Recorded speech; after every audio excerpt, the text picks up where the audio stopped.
In every crisis, there is an opportunity. If this adage is true, then the results of the 13th national parliamentary elections in Bangladesh is not good news for Sheikh Hasina and her party, the Awami League. For one, her bitterest rival, the Bangladesh Nationalist Party, led by Tariq Rahman, has got a thumping victory in the polls. And the largest Islamist party in Bangladesh, the Bangladesh Jamaat-e-Islami, has won 68 seats and become the main opposition. So, where does that leave the Army League? As we know, Sheikh Hasina has been in India since August 2024 after her government was brought down by a student uprising which turned bloody. It's not just Sheikh Hasina who's outside Bangladesh, but a sizable section of the top and middle leadership of the Army League have remained outside Bangladesh since August 2024. They're either in India or in other countries outside Bangladesh.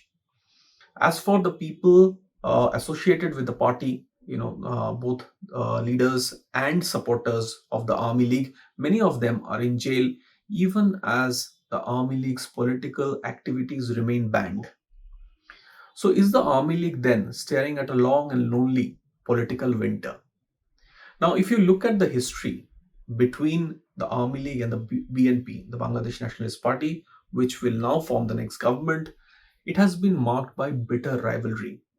If one were to write the political history of Bangladesh and turn it into a book, perhaps the longest chapter and the most compelling one would be one titled Battle of the Begums.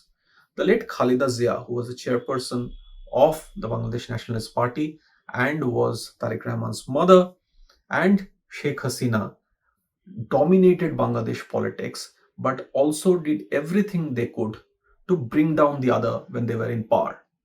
Their regimes were marked by corruption, by allegations of rights abuse, and they both tried in their own ways to try and convert Bangladesh into a party society. Now, Khaleda Zia's son, Tariq Rahman, has returned to Bangladesh after 17 long years in exile.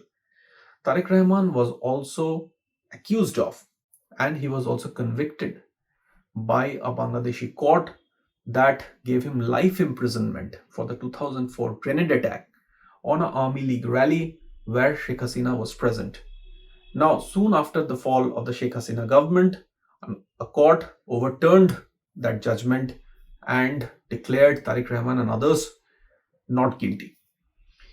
Now, why would, given this history, Tariq Rahman do anything to either bring back Sheikh Hasina into Bangladesh, and reinstate her as a political opponent or lift the ban on her party's political activities?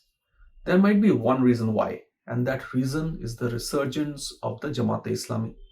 Now, the Jamaat-e-Islami and the BNP were once allies, but the Jamaat was a junior partner to the BNP. It is a very different reality now.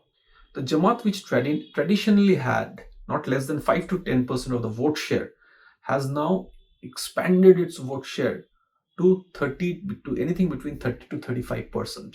And this is not good news for the BNP. Like I said, they were allies before, but then they are now bitter enemies. And the fact that since the fall of the Sheikh Hasina government, the Jamaat went from strength to strength in Bangladesh, capturing institutions, universities, judiciary. Jamaat has placed its men literally everywhere in Bangladeshi society. People who matter in Bangladesh are many of them are Jamaat's men. Now, given this resurgence of the Jamaat, it might be prudent for the Bangladesh Nationalist Party, which is about to form the government, to bring back the Army League by lifting the ban on its political activities, just to divide the opposition space and stop the growth of the Jamaat.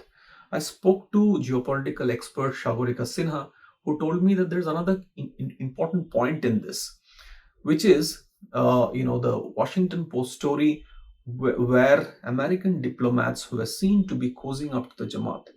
So it has long been said, and many articles and opinion pieces have been written, how the American establishment have been cozying up to the Jamaat and been supporting the Islamist party. Will it then become necessary for Tariq Rahman to gradually bring back the Awami League in Bangladesh's political mix. What happens to Sheikh Hasina herself, who faces a death verdict, is another matter altogether.